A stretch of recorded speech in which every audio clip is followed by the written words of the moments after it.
We know we should be building our networks, but it's one of those topics that, while important, never seems urgent. In this episode, Ruth Gotian shares some of the key mindsets and tactics that can help us build relationships in the midst of everything else. This is Coaching for Leaders, episode 591. Produced by Innovate Learning, maximizing human potential. Greetings to you from Orange County, California. This is Coaching for Leaders, and I'm your host, Dave Stachowiak. Leaders aren't born, they're made. And this weekly show helps you discover leadership wisdom through insightful conversations. I know so many of us recognize the value of having a strong network and want to invest our time and our resources to be able to build that network. And yet, it is a challenge in the midst of so many other responsibilities we have as leaders. And yet, what can we do on a daily basis to actually begin that practice? There are people who are really fabulous at doing that so consistently. One of them is my guest today, returning to the show. I'm glad to have Ruth Gotian back. She has been hailed by the journal Nature and Columbia University as an expert in mentorship and leadership development. Recently, she was named as the #1 emerging management thinker in the world by Thinkers 50. She was also a semi-finalist for the Forbes 50 over 50 list and has coached and mentored hundreds of people throughout her career. In addition to being published in academic journals, she is a contributor to Forbes and Psychology Today, where she writes about optimizing success.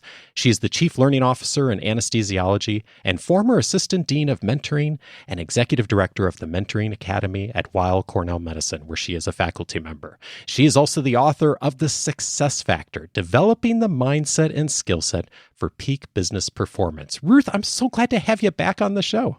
I am so excited to be back. You know, I'm a huge fan of this podcast from a long, long time ago. So this is so great. This is a huge honor. And I am a huge fan of yours. And we got introduced, maybe a year ago. And you were on the show back about 6 months ago. And we had so many people that reached out to me and told me how helpful that conversation was on thinking about high achievers, and I know a lot of folks reached out to you as well too. And then what's been really fun for me, selfishly, is how many neat things have happened since then of realizing how well connected you are. You have introduced several other folks who are either have been guests on the show or are going to be coming on the show in the next few months. And anytime I go on social media, it seems like I see a picture of a famous person with your book. And I think to myself, how does she do that? Because evidence your bio, you are really busy. You have a full-time job. You are an author. You've written an amazing book. It's gotten a ton of traction. You're involved in so many things. And yet here you are making so many wonderful connections just for me and clearly for a lot of other folks in the world. And I wanted to have you back to find out, how do you do it? Okay, go. You mean, how is my contact list filled with the names of astronauts, Olympic champions, NBA champions, and Nobel Prize winners? Yeah, exactly. And in fact, you mentioned to me, you had a funny story about a time you introduced an astronaut to a Nobel Prize winner. So that might be a fun place for us to start. Yes. So for those who may not have heard the last episode, I research extreme high achievers. So it is those astronauts and Nobel Prize winners and Olympians, et cetera. And when my book, The Success Factor, came out, I had many launch activities, but there was one launch party, virtual launch party, that was specifically for those who were in the book or endorsed the book, because I knew all of them, but they didn't know each other. And this was a celebration of them together. So right before the event, one of the astronauts texted me and he said, will Dr. Fauci be at the book launch party? Because Dr. Tony Fauci is one of the people who I interviewed and he's in the book. And I said, well, you know, we're in the middle of the pandemic. I think he's a little busy now for book launch parties. Right. But I said, this Nobel Prize winner will be there. And he said, oh, Nobel Prize winner. Now that's a high achiever. And I said, you're an astronaut. You went in a tin can in the sky and into space. I said, if you're not a high achiever, what does that say about the rest of us? So it really got me thinking that everyone around him is an astronaut. That's his normal. That's not exceptional in his world. That's his normal. A month or two later, I told this story to the Nobel Prize winner. And he said, it's really funny that you say that because I shared my reflection. And he said, I know a ton of Nobel Prize winners. We get together, we have events.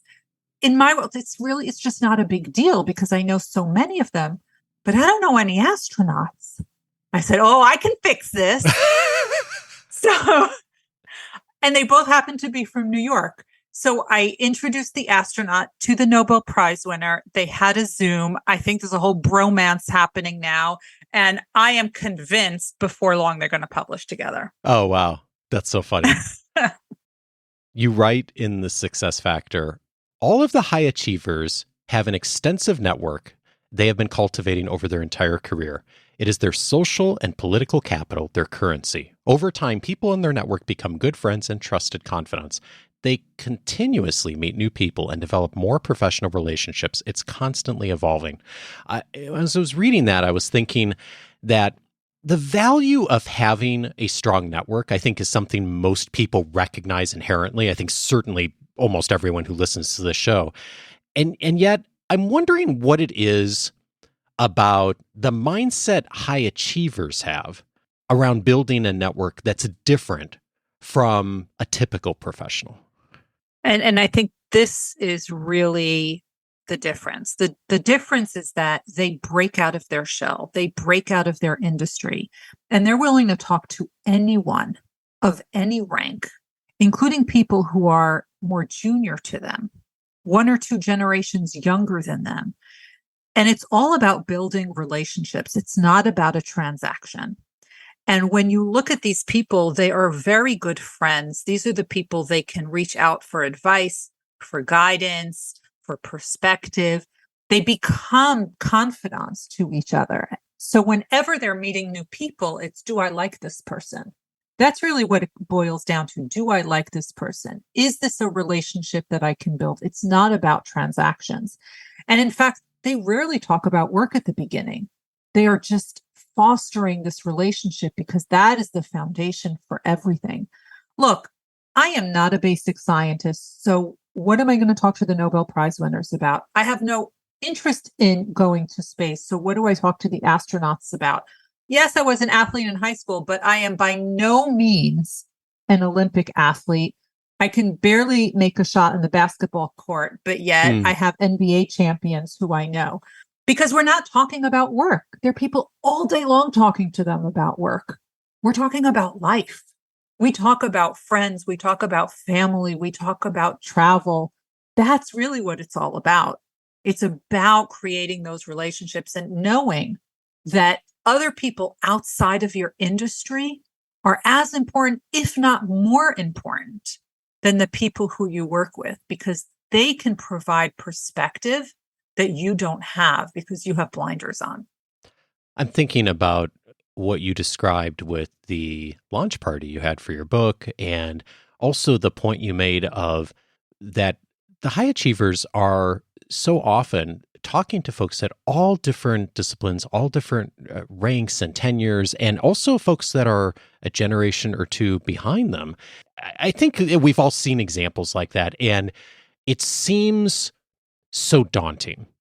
Like, oh my gosh, like, how would I ever do something like that for people? How would I become the person that could interact with an author or someone who's well respected in my field or someone maybe I've looked up to for a long time?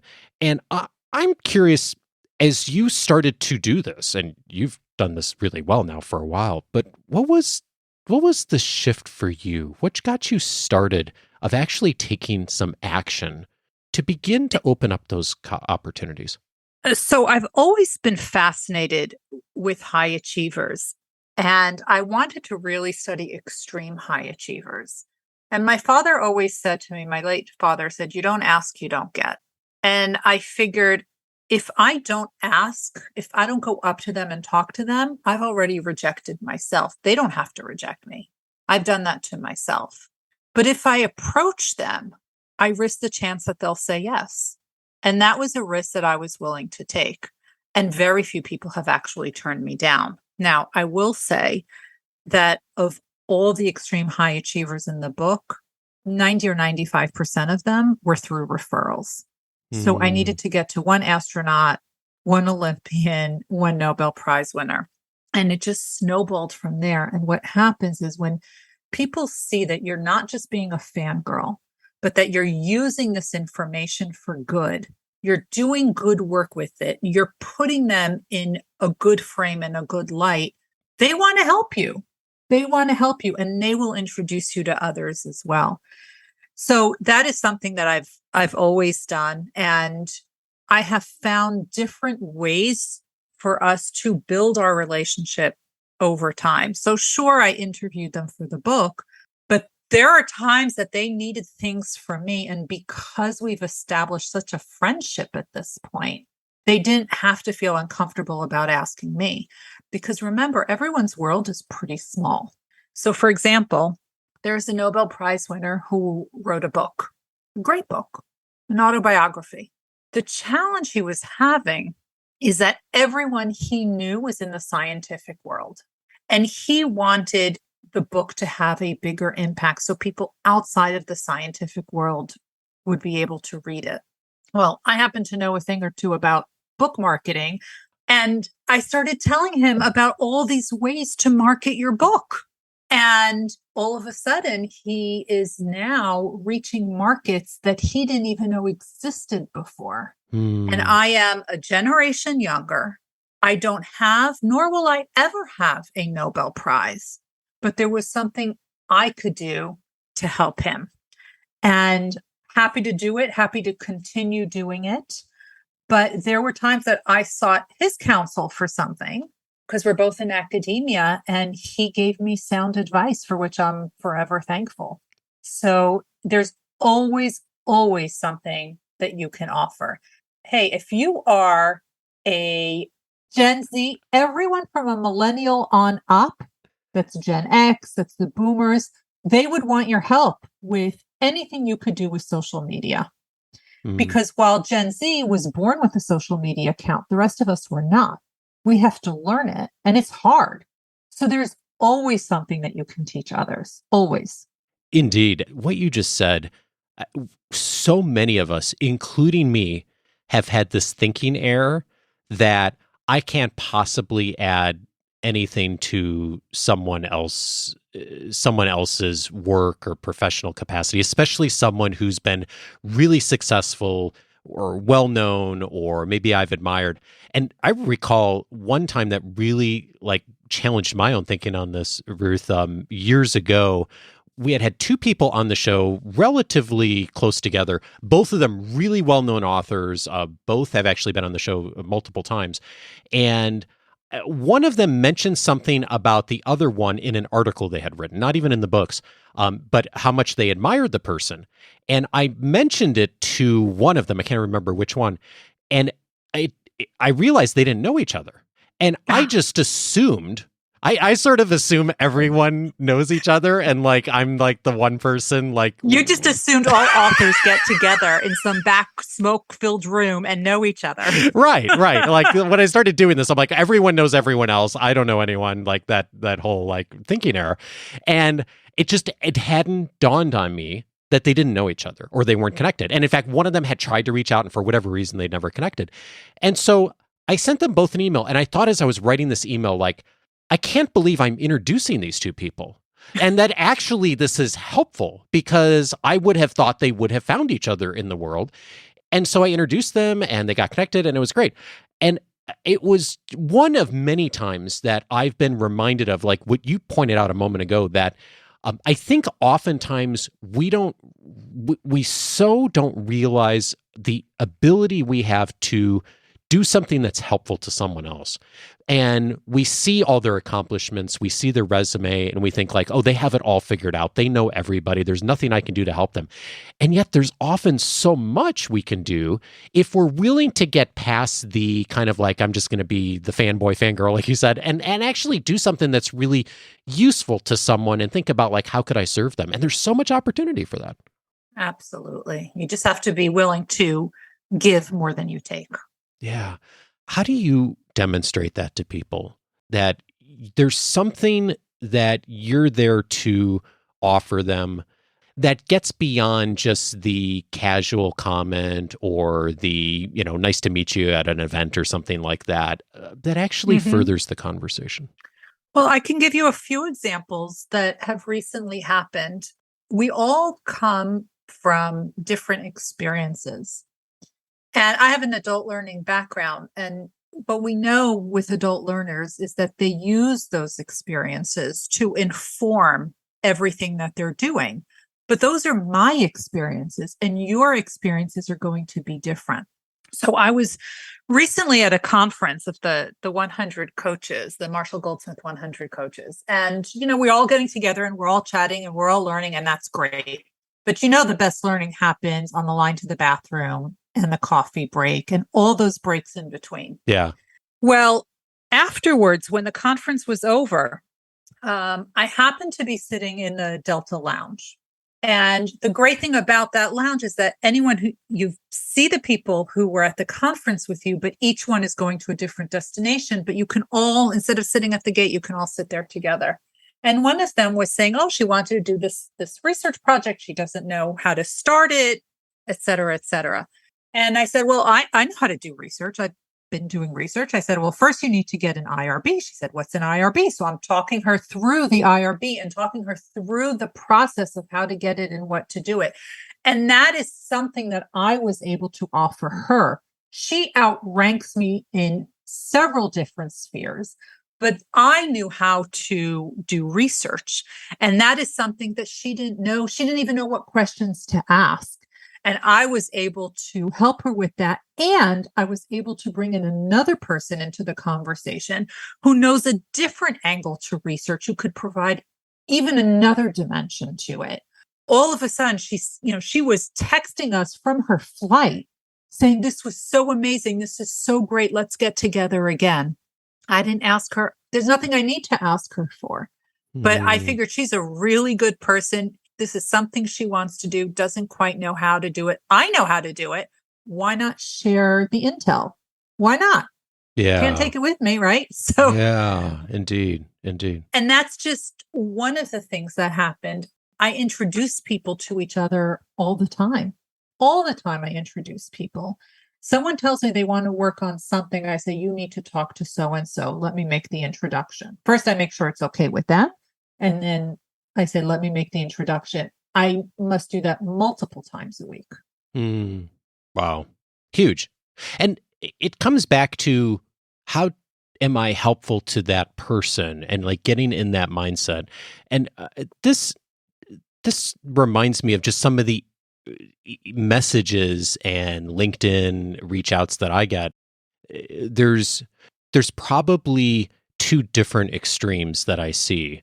It's interesting to me how often I will get a message from, maybe someone's listened to the show, maybe they haven't, but I'll get a message from someone on LinkedIn often, and they'll say, hey, I really liked this episode or something. And then there's an immediate ask. There's an immediate like, okay, could I get 10 or 15 minutes of your time? And they've learned, the most typical way I see this is they've learned to, like, they need to offer something first. So paragraph 1 is like, is really like something very complimentary and genuinely like they've listened to an episode. They heard you on the show 6 months ago, like, oh, I heard Ruth Gotian on the show and I learned this. And then the second paragraph is, could I get 15 minutes of your time for this? And it often strikes me as very transactional. Someone's learned a lesson at some point, compliment someone, say what you liked that they did, and then make an ask. Or that message will come and it's just a, here, thank you for this or whatever. And then I'll reply. And then immediately there's an ask there on the second message.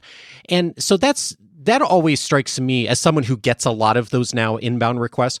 That always strikes me as a little more transactional. And I don't tend to, I just don't have the time and the bandwidth to tend to engage on a lot of those.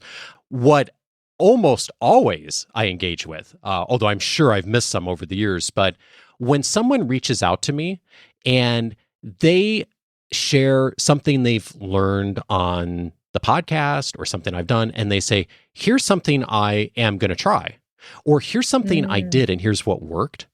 And there's no ask. And I'll reply, and sometimes we'll start having a conversation. And we have many, many people in our listening community that I've never met, but we have had ongoing correspondence for years and years. And when those folks reach out and make an ask for something, I try to do whatever I can to be helpful if I can. And the fun thing is I also think about them. So when things happen or connections happen, or an episode comes up, or there's an opportunity to make a connection, like I think of them first because they have demonstrated over time the value of the relationship. Like you said, like it's about getting to know each other and it's about talking. And what's really fascinating, Ruth, is like the distribution and percentage of those.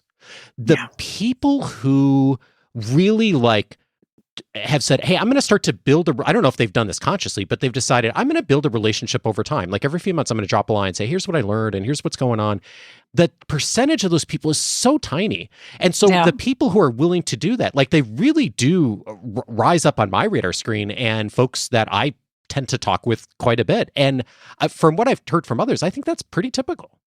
You're 100% right. You know, I've given talks about mentoring and networking and high achievers, and then somebody will write back to me, even when I say don't ever do this, they'll say, it was a great talk. Will you be my mentor? And I always tell people don't ever ask. Yeah. And here's my dissertation. Will you read it? I was like, I don't even know you. I read your dissertation of 150 pages. Yeah. But here's what I tell people they should do instead. And this was actually taught to me by my friend Andy Lapata, who does quite a bit about relationship building. And it's the 24/7/30 rule. After you meet someone within 24 hours, shoot them an email or a DM, however you communicate. Ruth, it was so great meeting you. I especially loved what you said about the 24/7/30 rule. Something that resonates and why. And that's it. 7 days later, Ruth, I'm still thinking about what you said. And I read this article and it really got me thinking. And I keep wondering what would happen if, right? And then 30 days, you follow up again. I read this article. Here's a podcast, whatever it is. And you also want to connect with these people on social media. And you don't just want to connect with them. You want to engage with their content. Not so much that you're stalking them, but enough that you start to appear on their feed. Now, Dave, you and I told you that I have been listening to your podcast for years and years and years. It has always been one of my favorite. I always love the guests that you have. I don't even know if I ever reached out to ask to be a guest, but I think it was our mutual friend, Dr. Mark Goulston, who introduced us. Yeah. And I think the introductions is what's so critical. And that's what I tell high achievers. You don't need to introduce yourself to me. I will find you because someone else will tell me I have to speak to you. Because if you're that good, someone will make the introduction. Yeah. And so Mark introduced us, and I think we really gelled and we really got to know each other. And that's why Dave, if you say, do you know so-and-so, can you introduce me? Of course I will say yes. And if I say, Dave, I really think you need to talk to X, I'm pretty confident you'll say yes, because we've established the connection. We've established our credibility. We're not asking for really anything for ourselves. It's really to make the world a better place. And I think that's what's so important when it's not transactional, when you're able to build that relationship. Look, I say it's just like dating. When you first meet someone, you generally are not asking for their hand in marriage, not on the first date. You want to get to know each other first. And once you get to know each other and build that relationship and build that trust, that's when the ask can start to happen. But it happens more organically, and it should never, ever feel like a transaction. That's a great way to lose a contact. I love the 24/7/30 model of just the consistency behind that and the intention.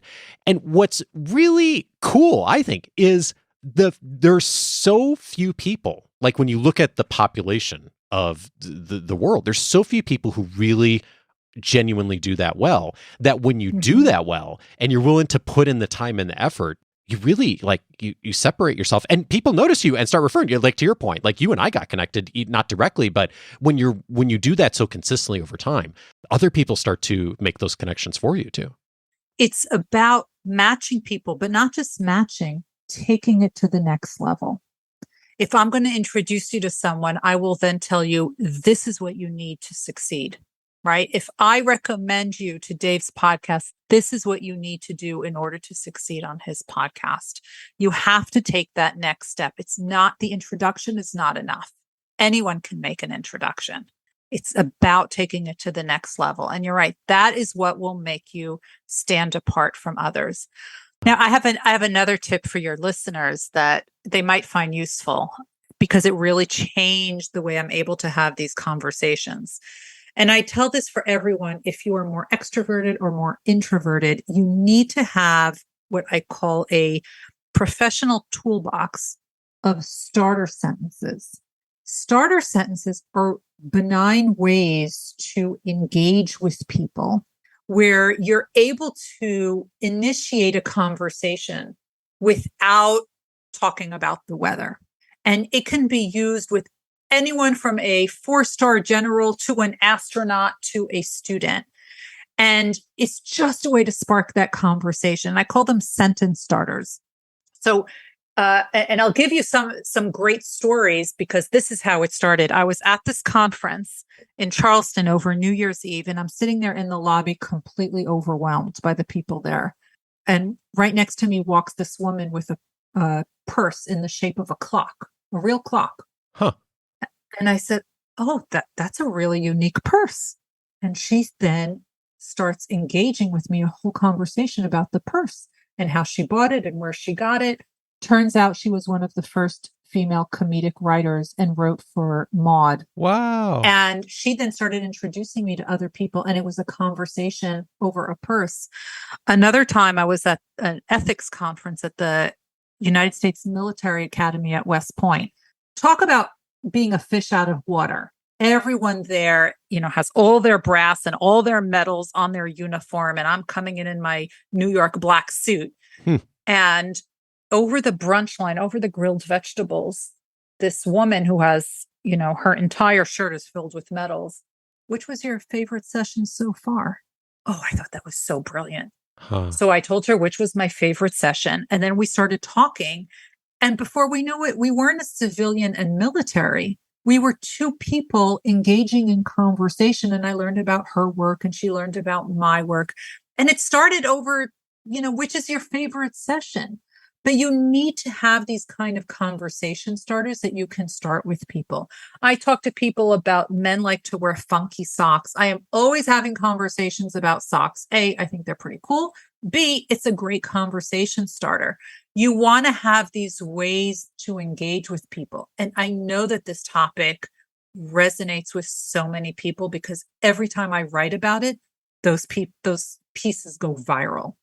So it's so important. And in fact, Dave, if your listeners want a list of some of my favorite conversation starters, they can grab it right from my website at ruthgotian.com/conversation. Oh, and they'll fun. see some of my favorite conversation starters. You can use them anytime, free of charge. Thank you. I'm going to link to it. We'll get it in this week's episode notes, of course, and the weekly leadership guide. And just to reinforce what you said, I think so many times, especially those of us who tend to have more of a preference for introversion, as I do, like the term small talk comes up and we're like, ugh, I don't want to have small talk with anyone. And yet you don't get to big talk until you have small talk. Like, it's those conversation starters that are so critical. And I have absolutely changed my mind over the years. And I've realized that how powerful what you just said is, and having a few of those sentences. And a couple of my favorites are like, what are you reading right now? And that's a good one. What podcasts are you listening to? I asked someone the what are you reading question, one of my friends from Carnegie several years ago, and that conversation ended up with Jim Mattis, the former Secretary of Defense, coming on the show. Which is a crazy story I should tell sometime on the show. But it absolutely started with me just asking a friend what book he was reading. It turned out he was reading his book, and it started this whole thing. And it's really fascinating how those simple questions just about the kinds of things many of us are doing anyway, like a lot of us are reading, a lot of us listen to podcasts, a lot of us are watching TED Talks, the kind of things that a lot of us do, just engaging, meeting people where they are, how that's such a great opening for building a connection with someone. And it works and it's authentic and it lets them open up. And you need to know how to have that ping pong of a conversation, right? You ask a question, you wait for a response, you open the door a little bit about yourself, another question. You don't want it to be an interrogation. So you have to open up and reveal a little bit about yourself. But there's also, you need to have, especially if you're more introverted, you need to have times and ways to refresh in the middle. And you need to have an exit plan because very few people can stand and network for hours and hours and hours on end. Look, I am a 95% extrovert. I have been tested. It keeps coming up as 95%. I still get tired and exhausted from being on all the time. It's hard. It's really hard. And especially when you want to engage in meaningful conversations, you are focused on what they're saying.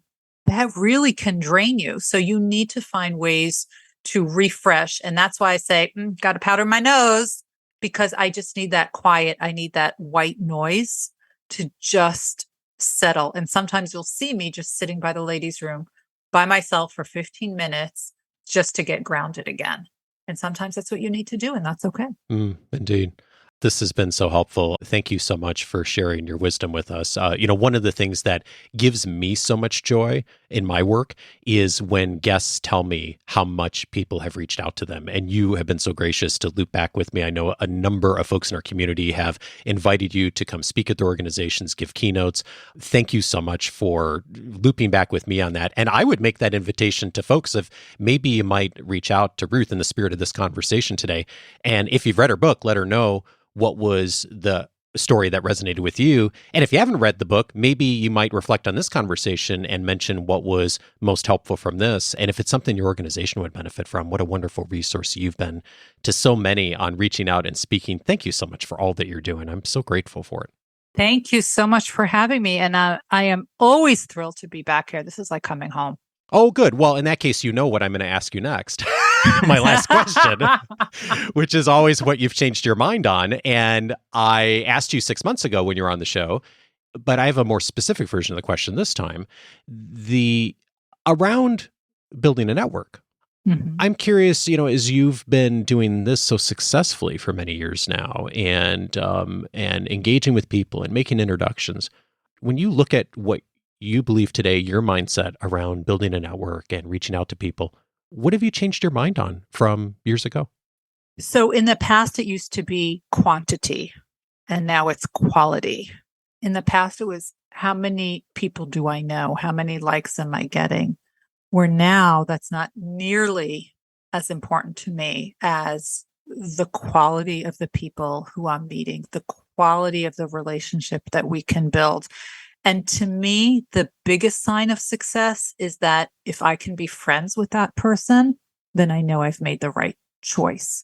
That's why I'm so proud that so many of those who are featured in the Success Factor, I can now call my friends because we have built that relationship. And I think that's so important. Oh, that's beautiful. It reminds me of something I think about when I invite guests to be on the show. One of the thoughts I have is, does this person seem like someone that I would love to sit next to on a cross-country flight for 3 or 4 hours? And if the answer is yes, then that's an indicator for me that it's a starting point. And if the answer is no, then it's really helpful just to think in like, where do I want to build those relationships that are real quality ones? See, but that tells you that that tells me you're the more introverted one, but you like to talk to your seatmate on the plane. I'm the extroverted one. I don't want to talk to anyone. I want to read my book. But then at the end, you'll say, so what is that you're reading? And then we'll get in a whole conversation right as we land. Yeah. Well, I generally don't talk to people on planes. But if they're interesting, I would love to. Yeah. Ruth Gotian is the author of The Success Factor, Developing the Mindset and Skillset for Peak Business Performance. Ruth, always a pleasure. My pleasure.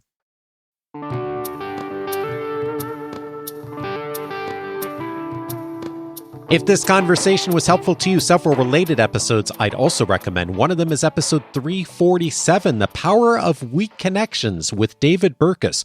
We assume often that when we need support in our careers, some mentoring, some perspective, that the people who are closest to us, our strongest connections in our network, are the place to start. And those are good places to get insight and inspiration, but we often forget the weaker connections in our network because the folks who are closest to us tend to be in the same circles we are. They tend to get the same perspective that we do.